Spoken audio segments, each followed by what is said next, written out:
Schneider, bonjour. Bonjour Avi. Ça fait 6 mois maintenant que tu as le costume de président du district de Provence au niveau du football départemental, bien sûr. Alors, première question, quel bilan fais-tu, quel bilan brosses-tu de tes 6 mois ici passés à ce district merveilleux? Alors malheureusement pour moi, le bilan n'est pas florissant étant donné que nous avons une année crise sanitaire avec la Covid. Donc on a eu une activité que pendant 1 mois et demi, donc c'est un petit peu déplorable. Mais sinon, je suis entouré d'une équipe jeune, dynamique, ambitieuse et très proche de nos clubs. Et le bilan que tu fais?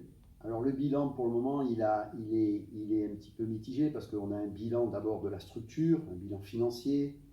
Le bilan de l'activité, comme je vous ai dit, il n'y en a pas eu, mais on va s'atteler dès la saison prochaine à réfléchir sur des nouvelles pistes pour accélérer le football en Provence.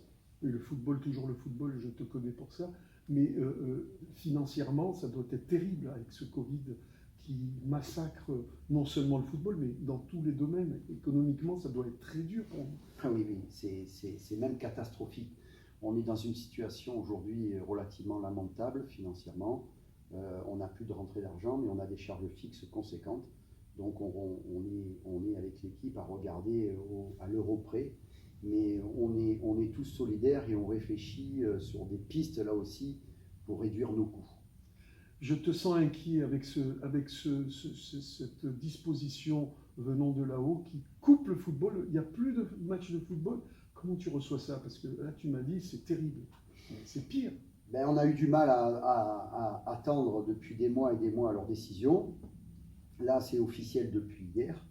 Donc, ça veut bien dire qu'il n'y aura plus une seule activité provençale, mais même dans toute la France. Donc, je me mets aujourd'hui à l'écoute de mes clubs qui sont aussi inquiets, comme nous, l'institution. On est dans la même situation. Et on est conscient qu'on va perdre également un nombre conséquent de licenciés. Je te sais très dynamique, Eric. C'est toute ta vie a été sur le dynamisme et la réactivité. Alors, qu'est-ce que tu peux faire quand tout s'arrête comme ça d'un coup? Tu as les bras ballants ou tu dois te battre comme tu fais d'habitude? Ah oui. Nous battre ensemble avec l'équipe, bien sûr qu'on va se battre. Justement, on va essayer de trouver des niches pour nos clubs et pour les enfants qui jouent au football en Provence. On a l'ambition dès la saison prochaine, en espérant que cette période de crise sanitaire s'arrête, on a envie de faire jouer beaucoup plus nos enfants. Donc on va créer une coupe par catégorie qui n'existe pas. Ça amènera une activité supplémentaire. On va créer une coupe supplémentaire pour les seniors également. Voilà, ça ce sont des pistes réelles. On est en train de réfléchir à la date du démarrage pour éventuellement laisser au club une activité sur un mois précis, imaginons septembre, pour qu'ils puissent refaire des matchs amicaux, des organisations de tournois pour renflouer les caisses et avoir une activité et attirer des jeunes licenciés. Voilà. Eric Schneider, je te connais sérieux bien sûr et rigoureux. La municipalité a changé, il y a eu un audit. Je suppose que toi, grand manager, dans ton privé, tu as dû faire un audit aussi? Malheureusement, oui, j'étais obligé de faire cet audit. Il y a des surprises, mauvaises ou bonnes? Les surprises, elles ne sont pas très agréables parce que la gestion financière de l'époque n'est pas celle d'aujourd'hui, où nous avons mis de la rigueur. Voilà. On va se rapprocher des instances politiques, de la ville, de la région, pour avoir des aides. Tu as été élu, Eric, à l'unanimité lors de ta présentation pour la présidence du district. Alors, ton discours, c'était transparence, proximité, rigueur. Tu peux nous en dire plus? Oui, en effet. C'est mes maîtres mots. Oui. La proximité, j'ai promis à l'ensemble des 171 clubs que j'allais les rencontrer pendant mon mandat. J'ai commencé.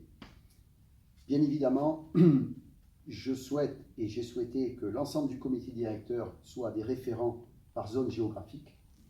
Pourquoi? Parce qu'un président est censé présider, mais ne peut pas répondre à l'ensemble des demandes de ses clubs. Donc, j'ai un référent par région, à peu près une vingtaine de clubs. Ils sont sollicités, ils reviennent vers nous, on en discute et on répond, et on s'engage de répondre dans les 48 heures. Première chose. Nous avons également mis en place les tables rondes sur des thématiques précises. Ça a commencé dès décembre sur la partie crise sanitaire, la partie financière des clubs, le nombre de licenciés.